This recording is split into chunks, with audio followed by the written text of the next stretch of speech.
Isaiah chapter 6. Basahin po natin yung whole chapter. Okay, basahin po yung verse 1. Magkaroon po tayo ng responsibility. Isaiah chapter 6. Kung nakita niyo po sa email. Okay. In the year that King Uzziah died, I saw also the Lord sitting upon a throne, high and lifted up, and his train filled the temple.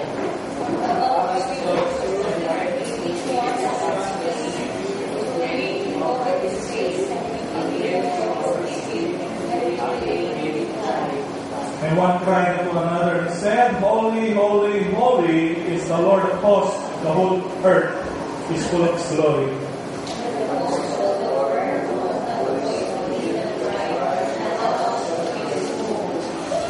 It said, woe is me, for I am undone, because I am a man of unclean lips, and I dwell in the midst of a people of unclean lips, for mine eyes have seen the King, the Lord of hosts.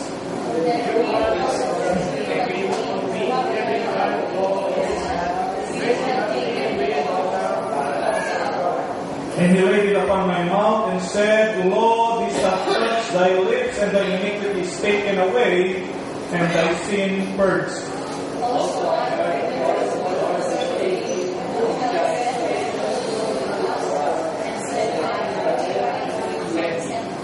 Verse 9, he said, Go and tell these people, hear ye indeed, but understand not, and see ye indeed, but perceive not.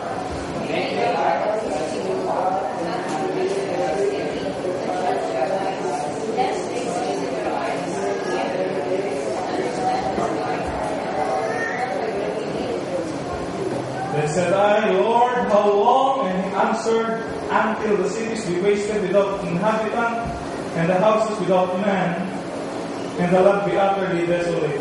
The Lord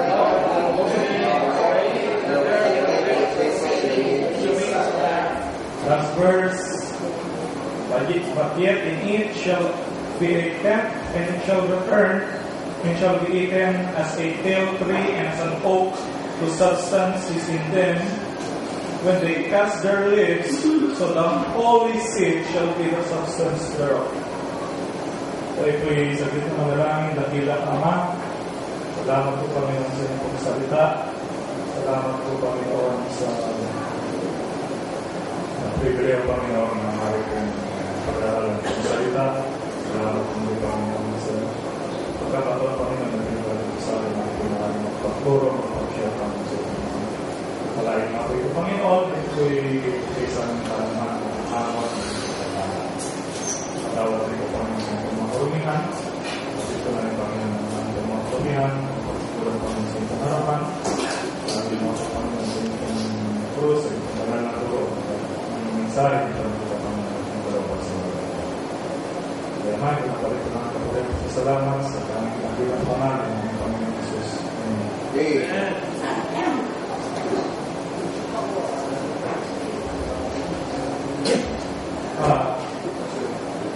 Ang ating pag-aaralan is actually nai-share ko na po ito matagal na pero hindi po ito. Okay, so nakita ko lang po si good material para po may share. Okay? And actually si Isaiah po is one of the major prophets. Okay? Sa ating pag-aaralan, he was the son of Amos. And God told Isaiah before birth. Katulad rin po siya ni Jeremiah na sinabi ng Biblia na pinili ng Diyos doon sa sinapupunan pa lamang. But Isaiah also was made a polished shop. Siya po ay isang maulis na palaso dahil ang kanya pong mga preaching ay matatalim. At kanyang mga salita ay matatalas dahil sa kasalanan ng mga Israelites, ng mga taga-Israel, lalo na particularly sa Judah. Siya po ay nabuhay sa Judah, siya po ay nabuhay sa Jerusalem. At that time, ay patuloy na nagiging matindi sa harapan ng Diyos. Sa Isaiah po ay nabuhay sa 4 na hari. Praise po po yung sa 4 na hari, si King Uzziah, na dito po sa ating nabasa ay namatay. Then, King Uzziah, si Jotham, si Ahaz, at si Hezekiah. Isaiah proclaimed the word, God's word warning the people that Judah would be destroyed. And he told the people that they should repent and turn from their evil ways. So, ito pong book of Isaiah actually is a prophetic book mentioned in the New Testament at least mga 20 times. And it is also a prophetic book na mention po ang Messiah many times. Kaya nga po yung pagdating po ng ating Panginoong Hesus dito sa lupa ay nailatak po yan sa book of Isaiah. Meron pong napakarami pong messianic prophecies na makikita po natin sa book of Isaiah. Katulad na lang po ng virgin birth. Makikita po natin sa Isaiah po yan, sa 7:14. Sinasabi po dyan is that a woman, therefore, the Lord Himself shall give you a sign, behold, a virgin shall conceive. Siyempre, kung ating itong pag-aaralan niya, parang napakahirap lang po mangyari yan, di ba? Isang virgin would conceive. Okay? And nabanggit rin po niya sa Isaiah that the Messiah will be smitten. In Isaiah chapter 50 verse 6, na iyan rin po ina-refer sa book of Matthew and sa book of John. Kung paano po ang kanya pong siya po ay dinataw, okay? Siya po ay sinampal, ang kanyang pong mga balbas ay binunot. Sakit kaya yung anak ko lang pag binunot yung bigote ko, ayaw ko, nagagalit ako Sakit Pero na-prophesy ko yan sa book of Isaiah. Kahit na po yung kanyang victory over death ay na-prophesy rin po yan. It was prophesied in Isaiah 25 verse 8. So, ito po, the book of Isaiah was full of messianic prophecies. Kahit na po yung pagmamahal ng Diyos sa mga Gentiles later on, that God would consider the Gentiles later on, nakasulat rin po yung sa book of Isaiah. In chapter 32 verse 1 and 6, and in chapter 49 verses 1 to 8. Kaya po tayo po is, bago pa dumating yung New Testament, talaga pong ang salvation ay makakarating na talaga sa mga Gentile. Napakarami pa po ng patungkol sa ating Panginoong Hesus na naisulat ni Isaiah. Isa na po din yung paborito ng chapter, yung chapter 53. When I was in college, hilig ko na po talaga magsalita Siguro yung isang gift ko, siguro yung isa sa mga talent ko, na kahit anong contest regarding sa speech,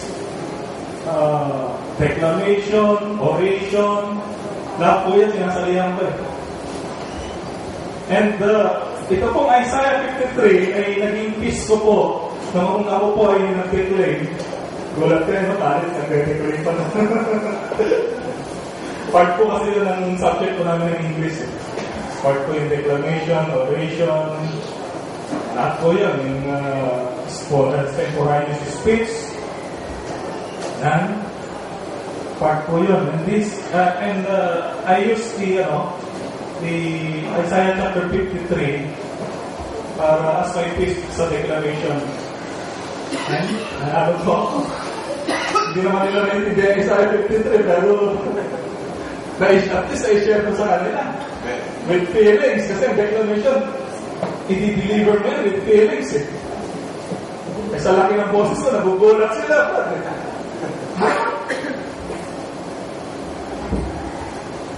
So, Isaiah 53, napakaganda itong chapter po yan. Now, Isaiah contains the fullest messianic predictions to be found in the Old Testament.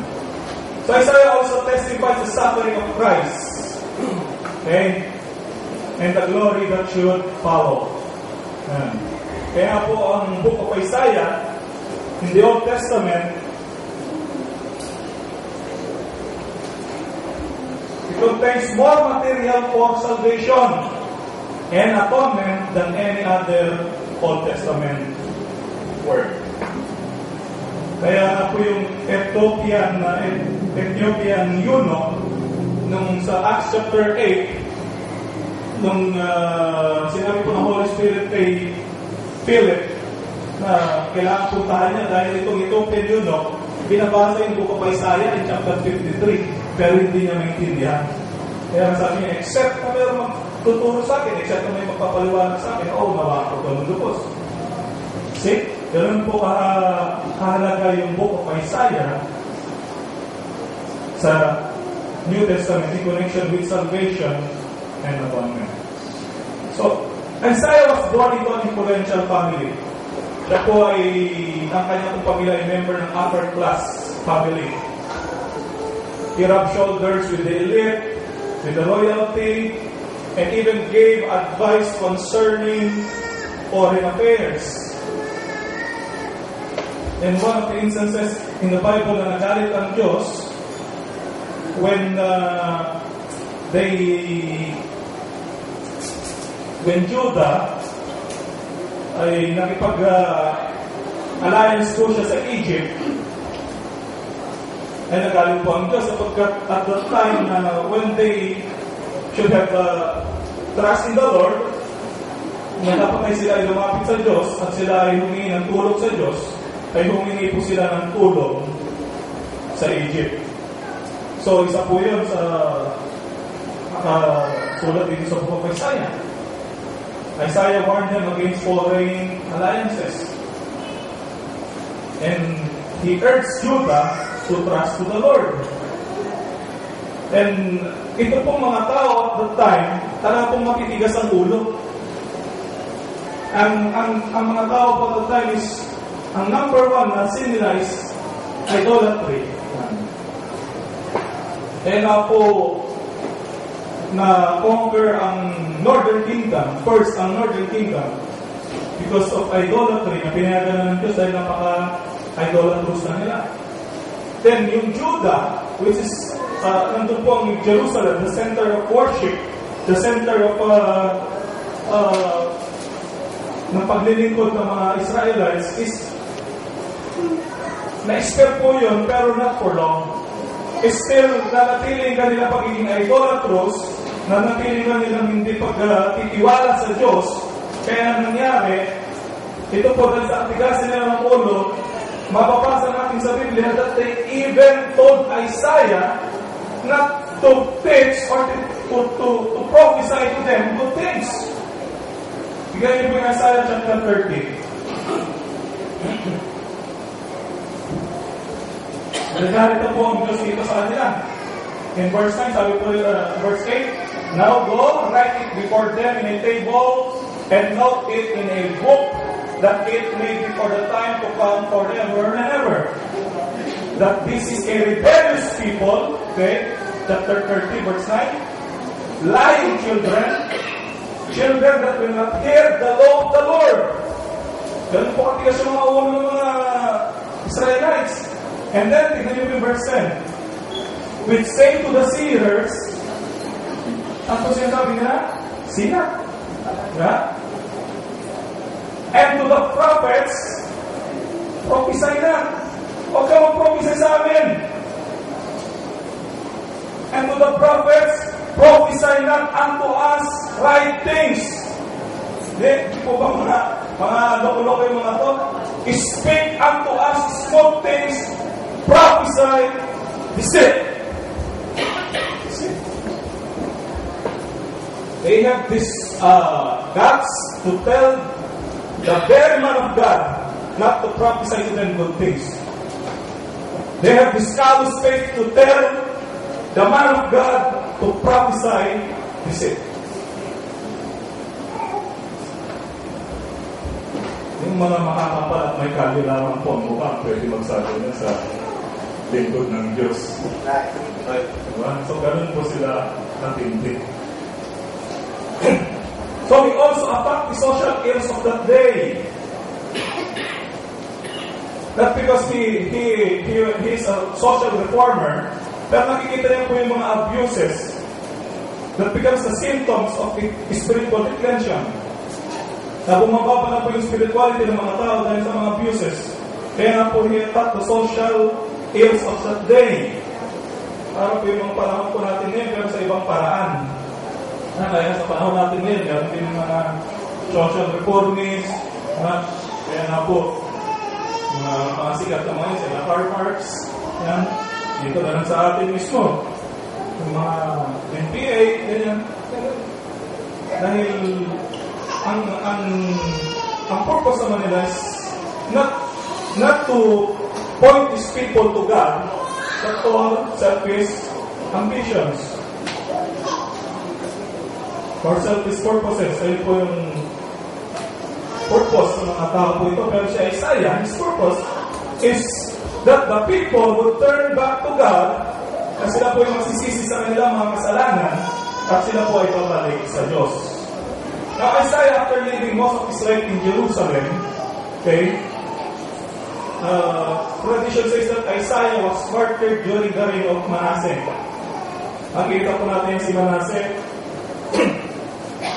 Mamaya, katulad na po na sinasabi ko, si Isaiah po ay pinatay sa paraan na isang kamatayan na hindi na naisin ng bawat Kristiyano at hindi na naisin ng bawat talikod ng Diyos. Paano po pinatay si Isaiah? Ano po nakakaalam? Ilang beses ko na po na-share sa inyo yan dito.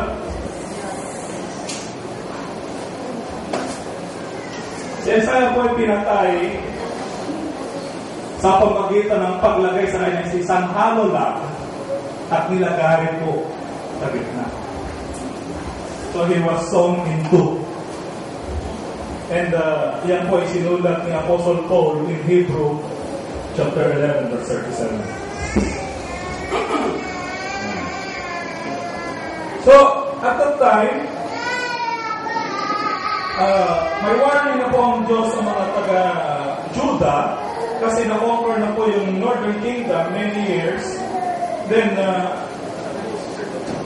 ang dapat na gagawin ng mga tao is magbalik loob sa Diyos, pero hindi po nila ginawa.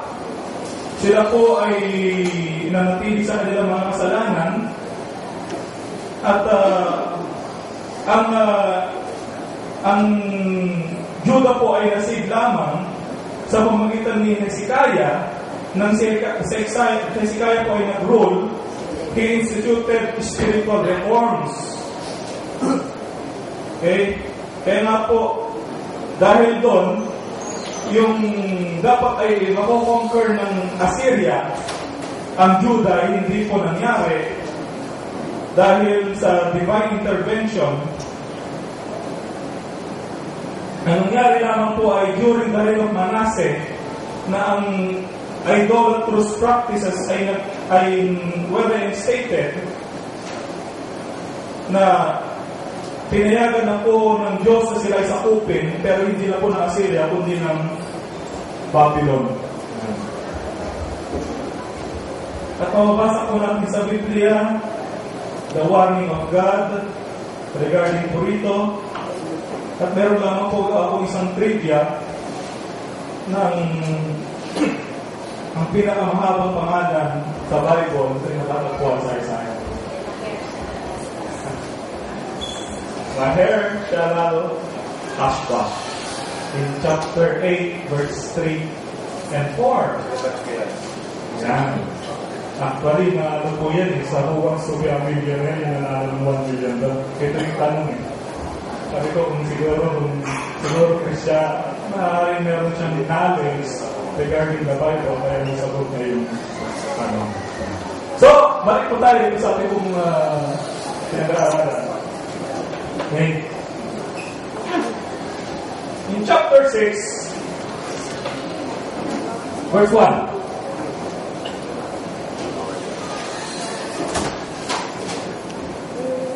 Chapter 6, verse 1. Tayo po rito. In the year that King Uzziah died. See? So, in verse 1, we can see here that death is to respect our persons. That king would die, and ordinary people would die, all men would die. Diba? Great or small, okay?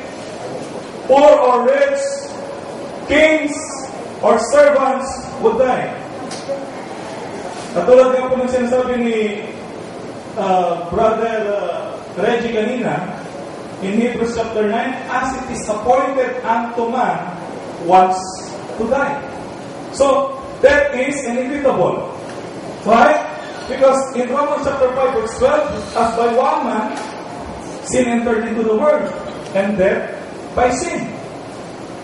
So, dahil po sa isang tao, which is Adam, sin entered into the world. And because of sin, ang tayo po ay nagkaroon ng kamatayan physically. And in Romans chapter 3, sabi po doon, there is none righteous, no, not one. And Romans 3:23, at po sabi doon po doon, for all have sinned, yeah? And come short of the glory of God. So kung lahat po ay nagkasala, lahat po ay makasalanan, ang sabi po ng Romans 6:23, for the wages of sin is death. That's the reason why death will come to all men. And death is inevitable, and death is no respecter of persons. Whether great, whether small, whether an ordinary people, whether it's the president, kahit ano pa po yan, lahat ng tao ay darating sa kamatayan. Because the Bible says, "As it is appointed unto men once to die." Right. Minsan na mamatay. And also, man is a tripartite being. Meron po tayong body, meron tayong soul, meron tayong spirit. Kaya po sabi ko sa Matthew chapter 10 verse 28, and fear not them which kill the body, but are not able to kill the soul, but rather fear him which is able to kill both body and soul. Amen.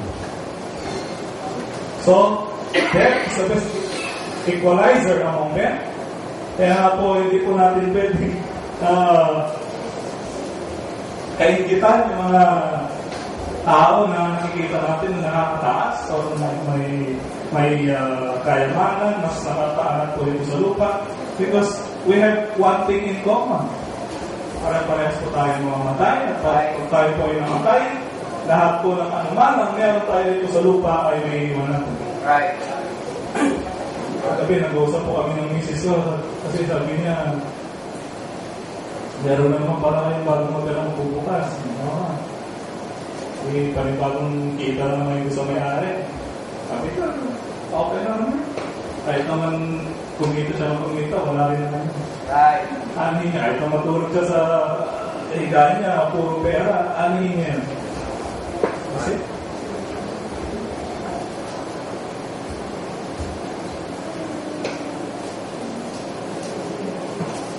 so we are all equal when it comes to that.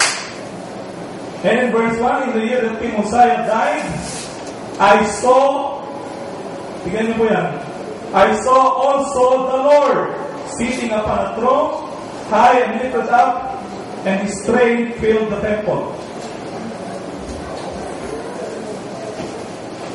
My point is this, Isaiah saw the Lord. He saw the Lord. And when he saw the Lord, ba't parang lakas? May echo?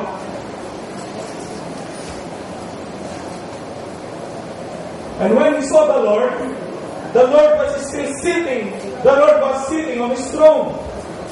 So, this means that Isaiah speaks about the greatness of God. how great God is.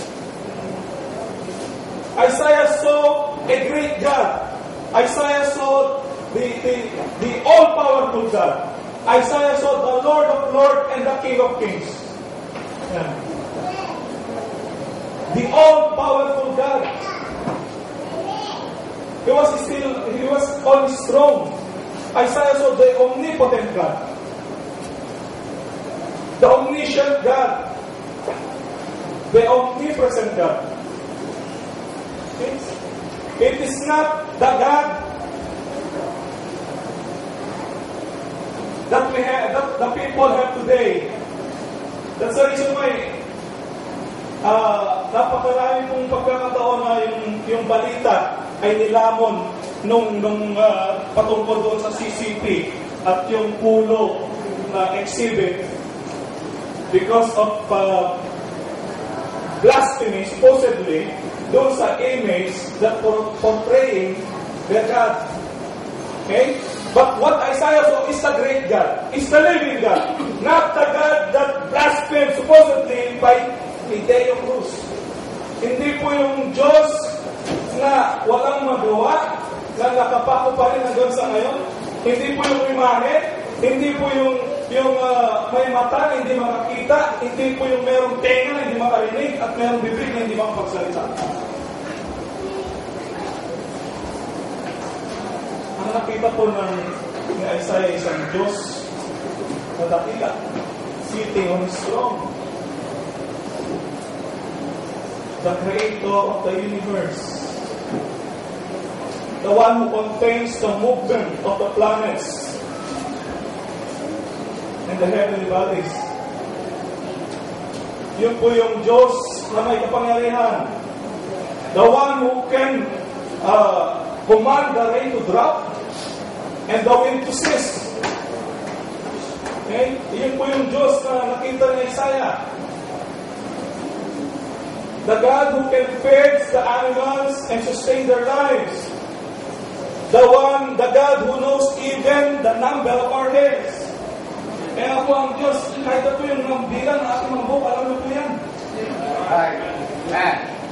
Alam po ng Diyos yan. It is a God who shut the mouth of the lion in 10 years' time. It is a God who set the flood when all the people knew is to sin.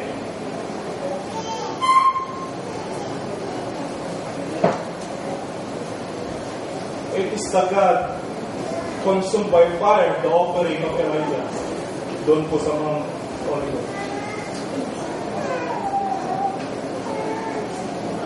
It is the God who delivers Israel from the bondage of slavery in Egypt, who provided them the pillar of clouds by day and pillar of clouds by night. It is the God who spared Shadrach, Meshach, and Abednego in the scorching fire of the burning fiery furnace. So nakita po na ni Isaiah na Diyos ay ang buhay na Diyos, ang makapangyarihan ng Diyos.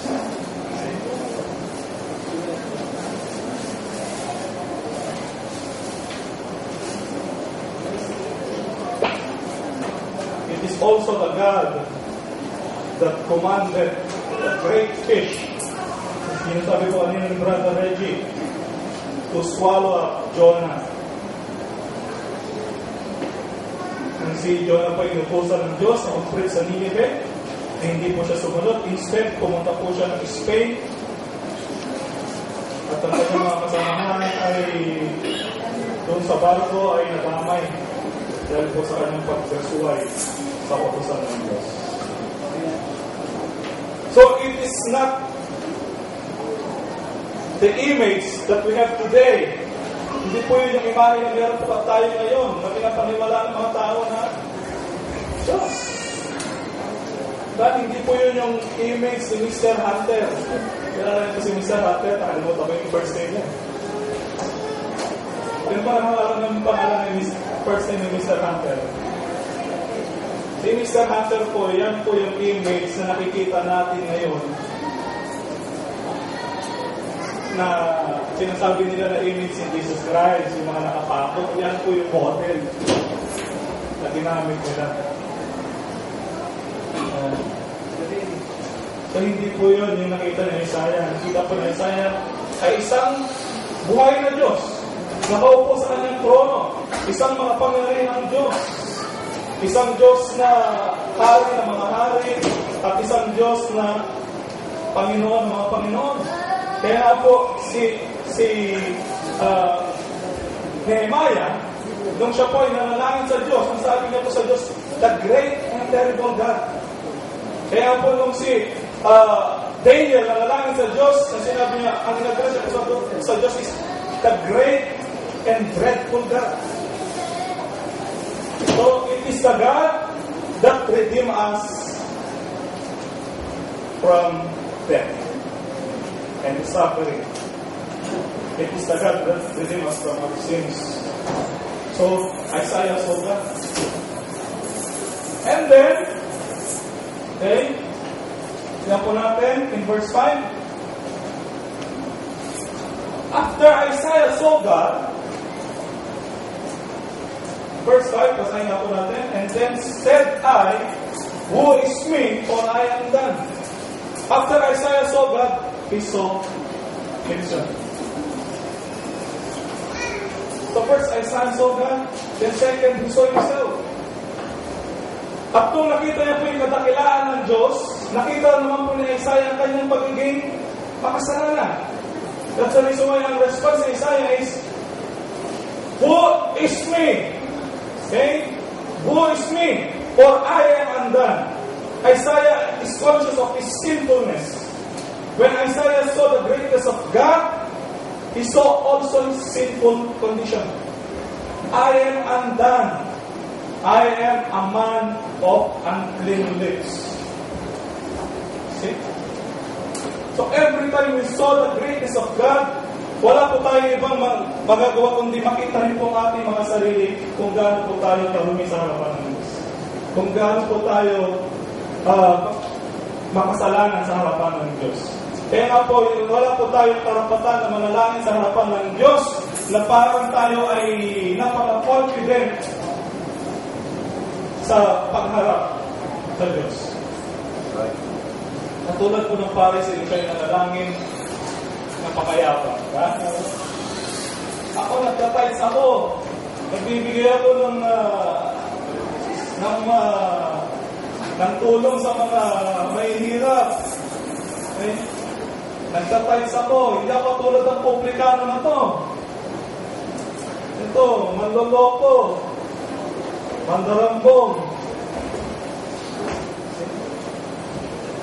Pero po yung publikano ng nanalangin, siya po'y nakayupo, siya po'y hindi niya halos mayangat ang kanyang ulo, at hindi halos makapagsalita, at kinakabog niya ang kanyang dibdib, at humihingi ng patawad sa Diyos.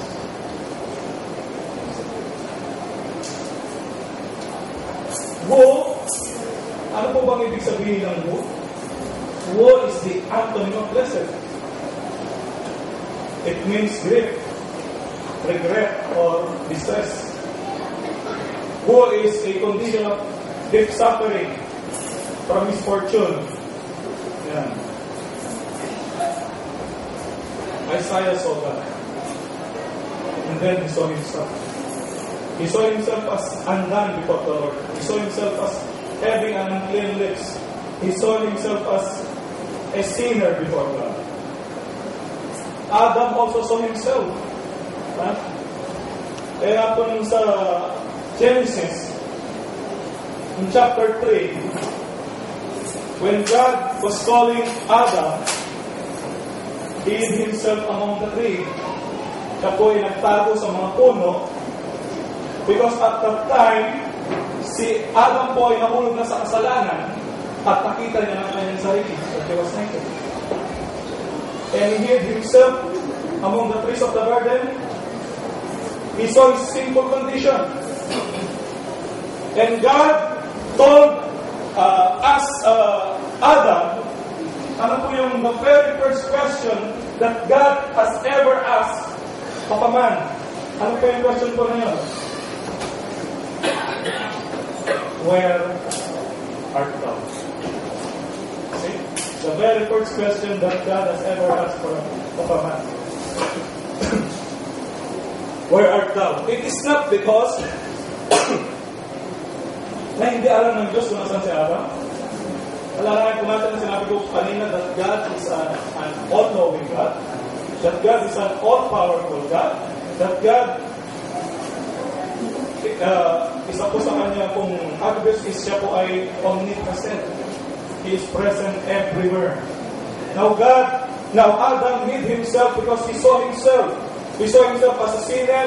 He saw himself as naked at hindi po siya makaharap sa Diyos. At tinanong po siya ng Diyos, where art thou? So, God is actually asking Adam his spiritual condition. Because at the time, the sin has entered into Adam. Siya po ay nagkasala na sa Diyos, kaya tinatanong ng Diyos ang kanyang spiritual na kondisyon. And Adam saw himself. And the same question that God would ask to us as Christians, what is our spiritual condition? What is our spiritual condition? Are we still in Adam or in Christ? Are we possessing Christians or professing Christians? Are we do we consider ourselves as prayer warrior or a prayerless Christian? A prayerless Christian. So Adam saw himself. Peter also saw himself. Nung ang Diyos po, nung sila Apostle Peter po ay nangisda. Okay? And they have toiled all night just to catch fishes. And after toiling all night, wala po silang nahuli even a single fish. And at the time na tinatabi na po nila, nililinis ang kanilang mga net, na dumating po ang Diyos at nagpahayag ang Diyos ang kanyang pong salita. At sinabi niya sila Peter na damit, di ba? Sige, ihulog din yung lambat. And then, sa salita po ng Panginoon, sinabi ni Peter, we have toiled all night, nevertheless, at thy word. Okay? Sinunod po nila ang Diyos. And, nakakuha po sila ng napakaraming isda na ang kanilang mga net ay nag-break na at nagpatulong pa po sila sa kabilang ship na nandun para tulungan sila sa kanilang napakaraming nahuli. And at that time, nung nakita po ni Apostle Peter yun, then he saw himself. At kaagad po siyang lumuhod sa harapan ng Diyos at pag sinabi niya sa Diyos, depart from me. Okay? Depart from me, for I am a sinful man on earth. So Apostle Peter saw himself that he is a sinful man. He saw God, he saw the greatness of God, and he saw himself as a sinful man.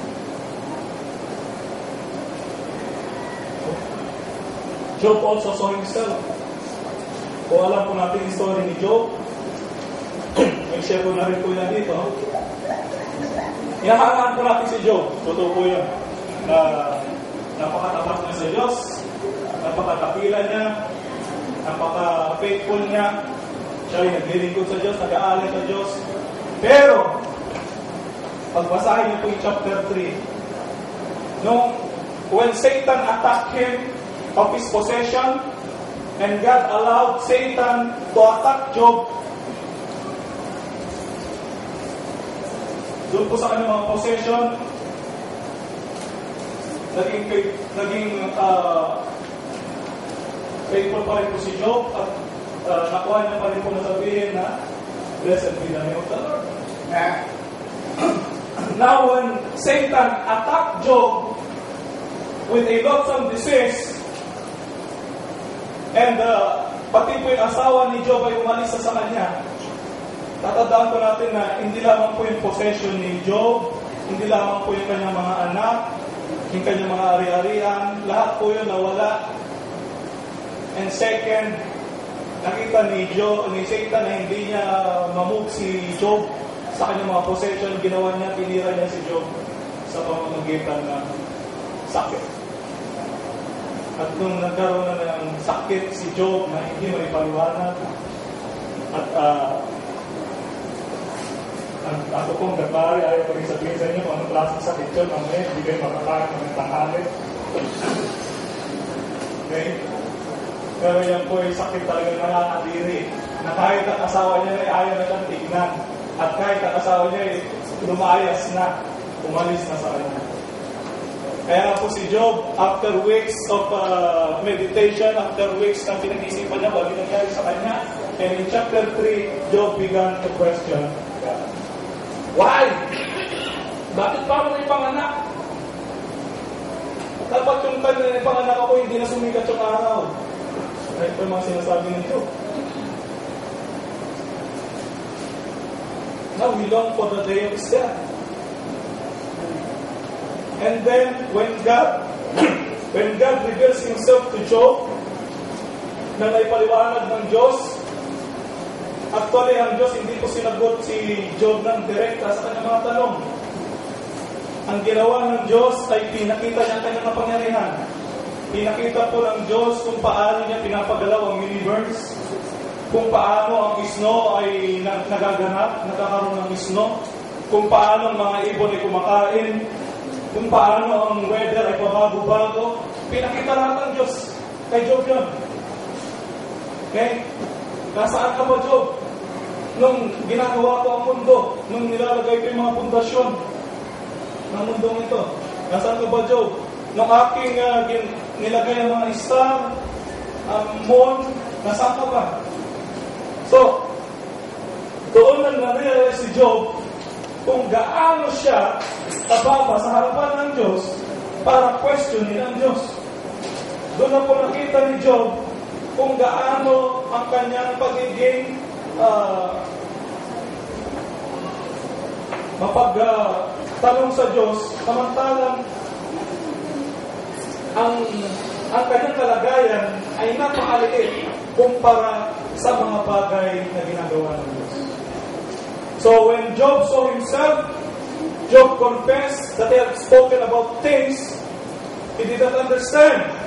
So Job confesses arrogance and self-righteousness. And then in Job chapter 42 verse 6, sinasabi po doon that Job repented in brush and ashes. So Isaiah saw God, Isaiah saw himself, and lastly, Isaiah saw the need. Balikan po natin ang ating teksto. Then said I, who is weak, for I am undone, because I am a man of unclean lips, and I dwell in the midst of a people of unclean lips. For mine eyes have seen the King, the Lord of hosts. Then flew one of the seraphim unto me, having a live coal in his hand, which he had taken with the tongs from off the altar, and he laid it upon my mouth, and the Lord shall touch my lips, and thy iniquity is taken away, and thy sin purged. In verse 8, also I heard the voice of the Lord saying, okay, tingnan niyo po yan. Tingnan niyo po muna yan. Also I heard the voice of the Lord saying, ano po sabi ng Diyos? Whom shall I send? And who will go for us? So Isaiah saw the need, and the reply of Isaiah is, ano po reply ng Isaiah? Here am I. So God is telling Isaiah, whom shall I send? And who will go for us? And Isaiah replied to a very affirmative reply, Shisham. Isaiah said, here am I. So God has presented Isaiah the need of a worker.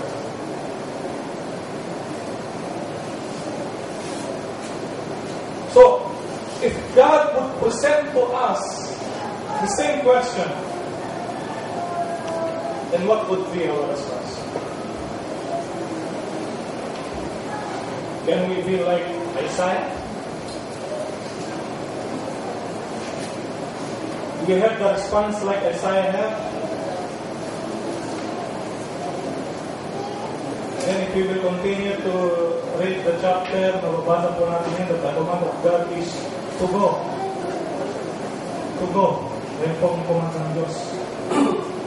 And actually, hindi pa po naintindihan ito ni Isaiah. Pero, nag-response po siya sa Diyos na here am I sent thee. So, he did not need to understand all the things before he obeyed God. But he just trusts God that God would help him. He just trusts God na ang Diyos ang gagawa sa kanyang buhay.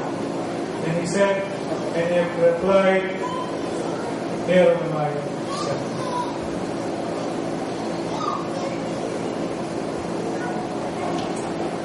Ang naalala ko si Moses, nung si Moses po ay tinawag ng Diyos, ang reply po ng Diyos is, I am not eloquent.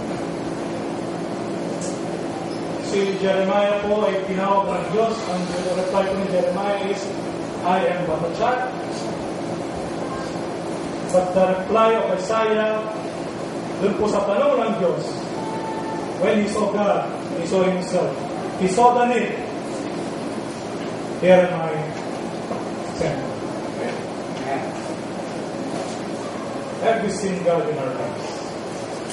Have we seen the greatness of God? In contrast, what would be our assessment to ourselves? Ano po yung nakikita natin na assessment natin ng sarili? And what would be our response to that? Hindi naman po ito yung tanong na, ay hindi, pang pastor na ito. Marami po naman pong paraan para po masunod yung focus ng Diyos. And we know, every one of us, especially me, is guilty of this. There are many times na hindi po talaga natin nagagawa ang kalooban ng Diyos. At marami po magkakataon na hindi po talaga natin nasusunod ang Diyos. Pero napakaganda pong pag-aralan, napakaganda pong malaman na sa napaka-simpleng tanong ng Diyos, sumagot sa Isaiah na napakaganda sa Diyos. Okay, tayo po yung manalangin. Nakilang Diyos, salamat po Panginoon sa inyong salita. Salamat po muli Panginoon sa review. Salamat po Panginoon sa tuloy po ng kalaman na pinagkakalat po sa amin. Matawad po Panginoon na kung ako niyan. Matawad po Panginoon sa mga sa amin. Ano po Panginoon ay ito sa itong harapan sa hanggang ito. Nakikita ko lang ang Panginoon sa mga sarili bilang mga kasalanan, bilang po mga taong walang magagawa sa paggawain, mga taong tamad, mga taong pong magugulang Panginoon. Matawarin naman po ang Panginoon. Ang Panginoon ay bilang po talagang Panginoon. Lakas, magpatuloy sa paglilingkod dito sa lupa, kapila ng mga napakaraming pagsuko. Maraming natin Panginoong salita, ito yung maging hapon. Kahit magpapatuloy sa umagang ito, hindi na po Panginoon siyang bukas ng ito talaga. Sa pangyayang pangalan ng Panginoong Isus, ang lahat ng ito yung nagdarang. Amen.